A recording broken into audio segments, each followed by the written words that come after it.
Hello, my dear friends. How are you doing? Hope you are having an amazing day and not having to deal with drama.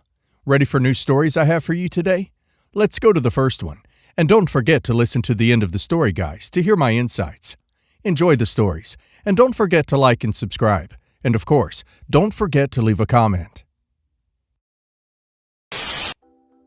I, 58 female, am having an argument, and my niece, 28 female, offered me to put it on Reddit.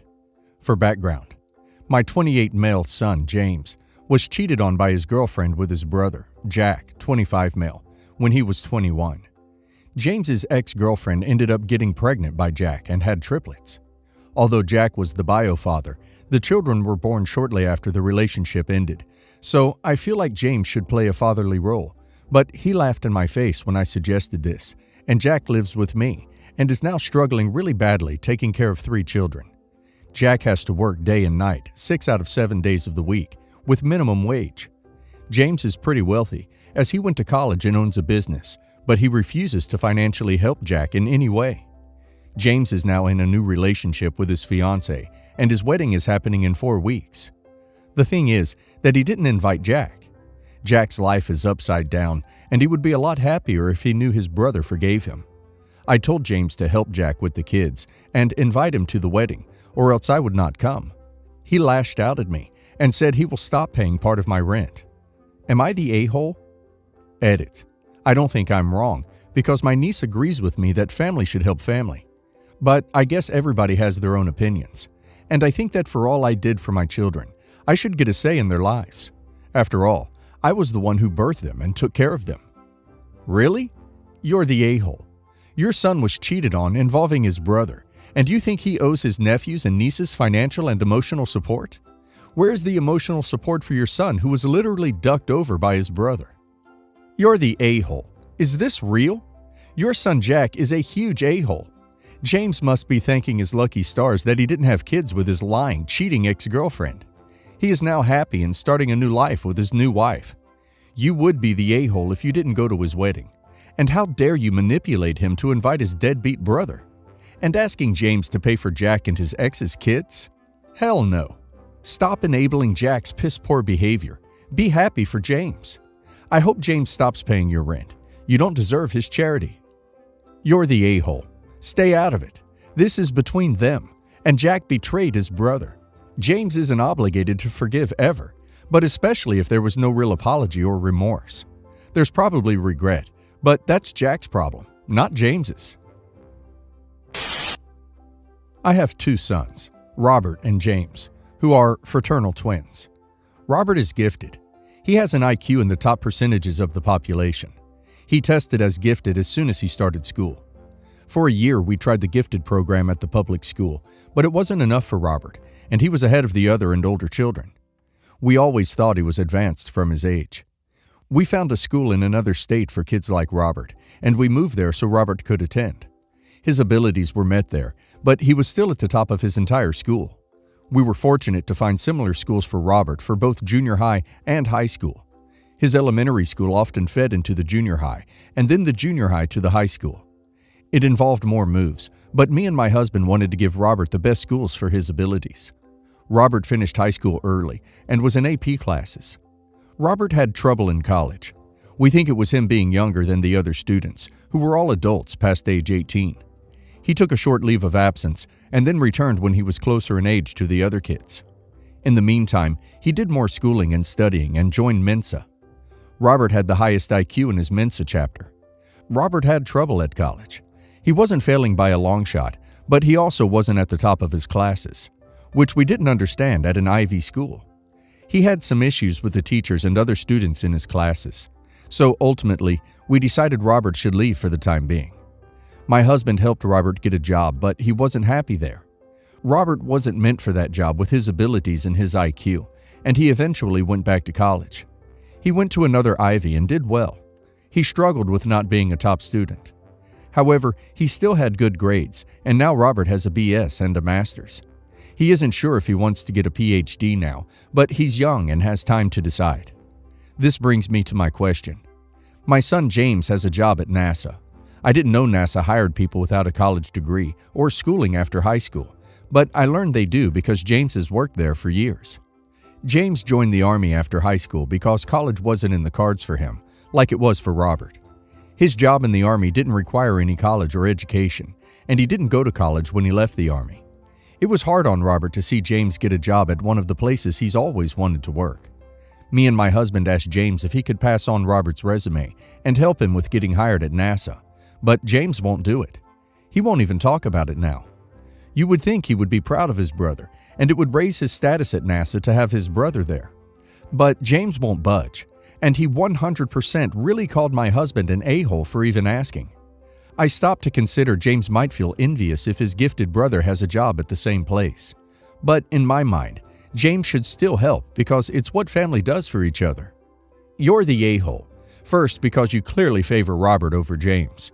2, because it is absolutely reasonable for James to want boundaries between his personal and professional life, especially since it seems like Robert struggles with professional environments like colleges and jobs. You're the a-hole. Look at your post. You primarily mention Robert. Your family moved multiple times for his education. Maybe James didn't feel like he was any priority to you with all these moves. You don't say that you're proud of James. You contacted him to help his brother out. Maybe he's sick and tired of feeling like the odd one out. You need to take a hard look and see how you've treated both boys. Oh my God, you're the a-hole times 1,000. So your son, who has basically been ignored and dragged along Robert's excellent adventure, doesn't want his current life to become more of the same, and you wonder why? Are you serious? How unaware can you actually be? I'm surprised he even speaks to any of you, given that you made your entire world about Robert. Did you even think about James, even once? If I were James, I'd move on and have nothing to do with any of you, just like you did his entire life so far. Huge a-hole. Huge. I have 2 sons, Isaiah, 22, and Daniel, 24. They had a great childhood together, save for the typical sibling disagreements, but nothing out of the ordinary. They grew up in a big family with loving grandparents and aunts and uncles and cousins on both sides. However, as they entered their teenage years, they started resenting each other for outside reasons, because there was no issue at home. Daniel was seeing a young lady when he was 20. It was his high school sweetheart even after school, that he planned to get engaged to, but it never happened because Isaiah lied to her about Daniel stealing from her parents, and she and her parents believed him. Turned out, Isaiah was the one who stole jewelry from Daniel's ex-girlfriend's parents' house and pinned it on Daniel. As a result, her parents filed a police report, and Daniel suffered from the lie Isaiah told to get back at him for selling his bike that originally belonged to Daniel. They were both legally adults when this happened, and we were told to stay out of their conflict, but we couldn't help but get caught up in the middle. Eventually, the boys stopped seeing or talking to each other. Daniel lives in a rental apartment while Isaiah is still in college. Both boys are in contact with me and the family. Daniel is getting married this month. He sent me, his dad, and everyone else in the family an invitation, except for Isaiah. I called Daniel to ask since I assumed he probably didn't send Isaiah an invitation, but expected him to accompany me and my husband. He told me no, he intended not to invite his brother because he doesn't want him at his wedding. I felt heavy because Isaiah already apologized and sought forgiveness and gave Daniel time and space to reconcile, but Daniel kept ignoring him, saying he wanted nothing to do with him. I explained how I felt he was being too harsh on his brother, and he told me to not pressure him about it and respect his decision. I didn't pressure him, but informed him that since Isaiah isn't invited, then I'm not coming to the wedding. Daniel threw a fit about how I was trying to corner him into inviting Isaiah, but I replied that I wasn't. I wasn't trying to pressure him or trying to change his mind. I was just letting him know. He lashed out, calling me unbelievable for making his wedding about Isaiah and not respecting his wishes. He added that I was selfish for putting Isaiah's feelings over his, and on his wedding no less. We argued. Then he hung up after telling me if I didn't attend, then he'll never speak to me again. We haven't talked since then, and my husband agrees that Daniel is the one complicating things and not being graceful towards his brother, who wants to share his happy day with him. So one son tried to ruin the other son's life with multiple lies, and you were pissed he wasn't invited to a wedding. You're the a-hole. You're the a-hole. Isaiah is not owed and does not deserve Daniel's forgiveness. Neither do you for continually trying to pretend like what Daniel did was excusable. If you don't go to that wedding, you will never know your grandkids. I dearly hope the family Daniel is marrying into are good people, because you are not. Oh yeah, you're an a-hole in this. Your husband is an a-hole too in this also. Mostly because you're siding with the brother who quite literally committed a crime and used Danny as a scapegoat. I'd cut ties with him as well. So yes, you're a nice big ol' a-hole, and you probably ruined your relationship with your son.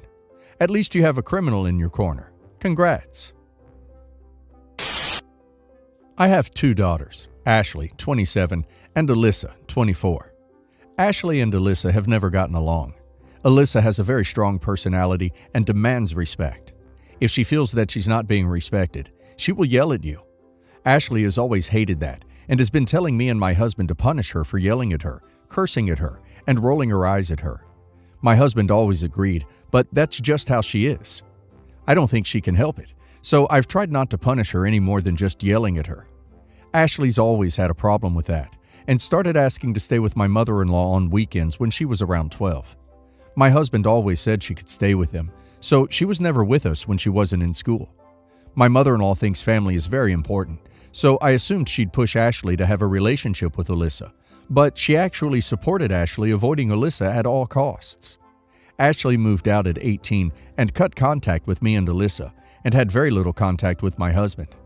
Then, 2 years ago, I was helping my mother-in-law with her iPad, and I saw pictures from Ashley's wedding. My kid got married, and nobody thought to tell me. Then I kept scrolling and saw pictures of her daughter. Again, nobody thought to tell me that I have a grandchild. I decided to reach out to Ashley after that, and we've had very little contact since then. I invited her over for dinner last week. This was going to be the first time I've seen her since she was 18. She came over and saw Alyssa, started screaming at me and left. She called me later and started yelling at me for inviting that bee when she was told that she wouldn't be there. I told her Alyssa is her sister and she has to learn to get along with her. Then I said she's too old to be throwing these tantrums. She started crying, hung up on me, and hasn't spoken to me or answered my text since. Am I the a-hole for saying that to Ashley? You're the a-hole. You let one daughter push the other one around to the extent that you haven't seen her in 9 years. She thought you reached out to make amends, but I'm guessing you're so self-absorbed you didn't realize you ought to.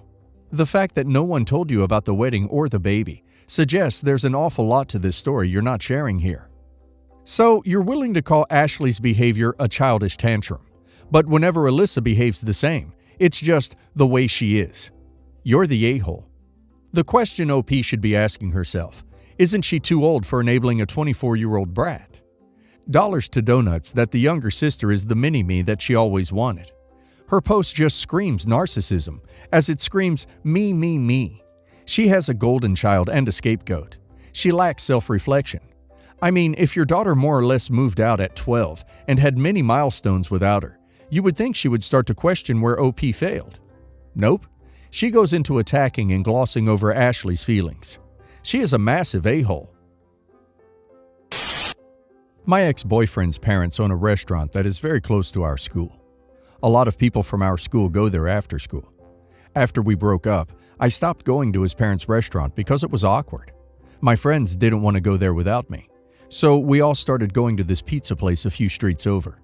After a while, the pizza place started offering a student discount meal, so we started going more often and bringing other friends too. We sort of became regulars at this new place, and one day we're talking to the people that work there about the old place we used to go to and how a lot of people from our school usually go to that restaurant because it's closer. Now we just found out that the other pizza place is going to be moving closer to our school.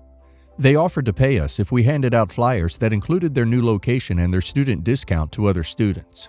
I heard from the other people that my ex is really mad and says his parents think they are going to have to close their restaurant once the pizza place moves, and they can't compete with their prices. My ex is saying it's my fault, and that if I just kept going to his parents' restaurant like everyone else, no one would know about the pizza place, and the pizza place wouldn't be moving closer. He's also saying I used my popularity to get my friends to boycott his parents' restaurant, and that I was handing out flyers to get back at him. I didn't do it to get back at him, though. I did it because they paid me to.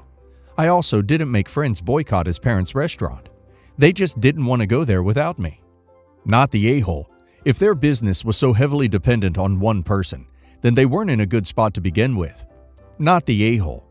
If the viability of a restaurant depends on a group of people grabbing a quick bite after school, it was not doing well financially. It's a free market. You may control a lot, but it's laughable to think losing a handful of customers is the reason a restaurant is on its last legs. You and your friends are not responsible for the management of the restaurant or the price of the food. Not the a-hole. If one person is the only thing keeping the balance book of an entire restaurant in the black, then the restaurant deserves to go under. The worst thing you can be accused of here is being a bellwether. It's very reasonable if you choose to go to another restaurant. I guess if he needed to keep the restaurant doing well, he should have been a better boyfriend. To give some backstory, my ex, 33 male, and I, 32 female, were together almost 11 years before we divorced just over 2 years ago. While it was an amicable divorce, I think it was hard on both of us.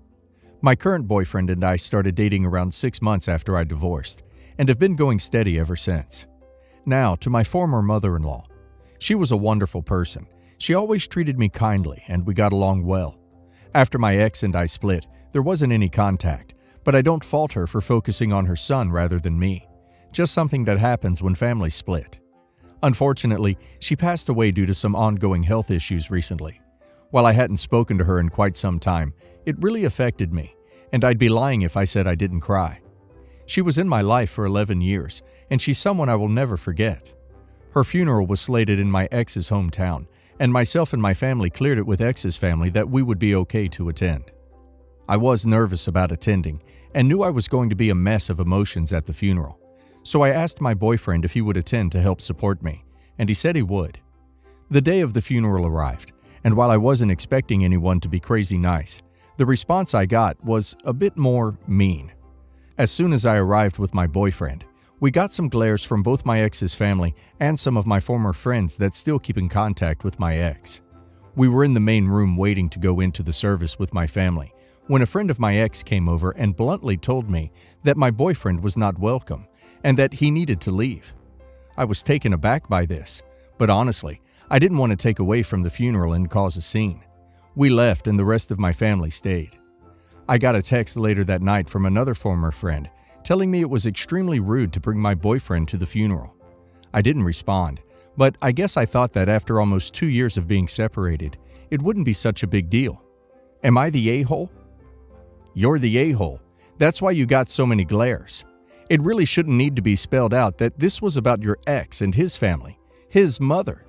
I don't see that you had kids, so there's not even a complete reason for you to go. Ex's family is not family. Your ex-mother-in-law stopped talking to you and sided with her son. You could have easily sent flowers or cards to your ex-in-laws. If you wanted to go, you should have gone with those mutual friends, or even your own parent or sibling. A new boyfriend is not appropriate. If you had kids and this was their grandma, and you were remarried, that might be different, but none of that is the case. You're the a-hole.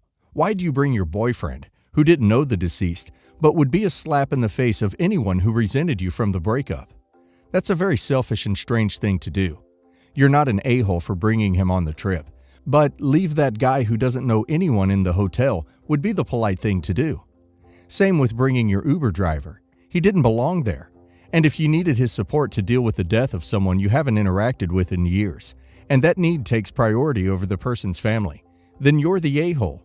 You're the a-hole for bringing your new boyfriend to your ex's family, especially if they had never met him before. That was very rude. Your ex lost his mother. He was already grieving. Then you come to the funeral, which is okay, with your new boyfriend, which could be seen as flaunting him. Your boyfriend didn't need to be there and should have stayed home.